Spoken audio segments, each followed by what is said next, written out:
கர்த்தருக்குள் பிரியமானவர்களே, மார்ச் 8 இன்றைய பனித்துளிகளின் தலைப்பானது நன்றியுள்ள இருதயம். வசனம் லூக்கா 17வது அதிகாரம் 16வது வசனம். அவருடைய பாதத்தருகே முகங்குப்புற விழுந்து அவருக்கு ஸ்தோத்திரம் செலுத்தினான். அவன் சமாரியனா இருந்தான். ராஜாவாகிய யோசபாத்திற்கு விரோதமாக ஏராளமான மோவாபியர், அம்மோனியர், அப்புறத்திலுள்ள மனுஷரும் கூட யுத்தம் பண்ண வந்தார்கள். ராஜா பயந்து கர்த்தரை தேடுகிறதற்கு ஒருமுகப்பட்டு யூதாவெங்கும் உபவாசத்தை கூறுவித்தான்.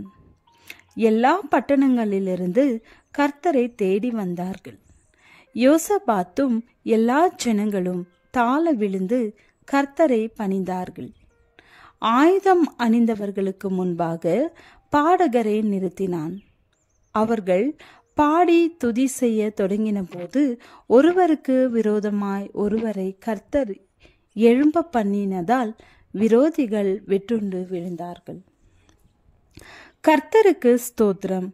கர்த்தருக்கே மகிமையும் வல்லமையும் உள்ளது. அவருடைய நாமத்திற்குரிய கனத்தை கொடுக்க வேண்டும். அவரை கீர்த்தனம் பண்ணி அவருடைய பரிசுத்தத்தின் நினைவு கூறுதலை கொண்டாட வேண்டும். பரலோகத்தில் தேவ தூதர்களைப் போல பூலோகத்தில் மனுமக்களாகிய நாம் அவரை இரவும் பகலும் துதிக்க நன்றி சொல்ல கற்றுக்கொள்வோம். அதுவே அவருக்கு மிகவும் விருப்பம். நாம் எவ்வளவு தூரத்தில் இருந்தாலும் நாம் கூப்பிடும் சத்தம் அவருக்கு கேட்கும்.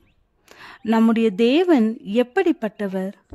உங்கள் சத்துருக்களை சிநேகியுங்கள், நன்மை செய்யுங்கள், கைமாறு கை கருதாமல் கடன் கொடுங்கள், அப்பொழுது உங்கள் பலன் மிகுதியாயிருக்கும். உன்னதமானவருக்கு நீங்கள் பிள்ளைகளாயிருப்பீர்கள். அவர் நன்றி அறியாதவர்களுக்கும் துரோகிகளுக்கும் நன்மை செய்கிறாரே.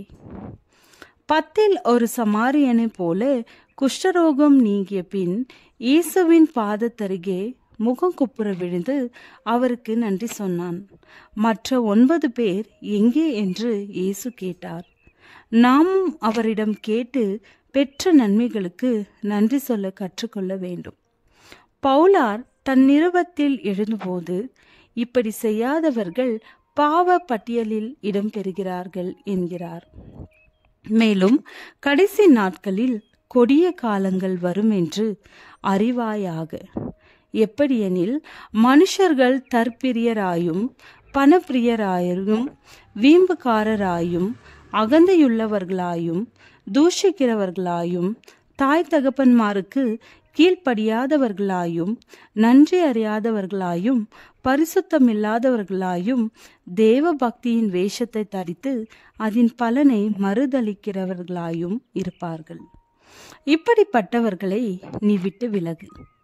அநேக நேரங்களில் அநேகர் தங்களுக்கு பெரு உள்ளம் கொண்டு உதவி செய்பவர்களுக்கு அவர்களிடம் போய் நன்றி சொல்ல மறந்து விடுகிறார்கள்.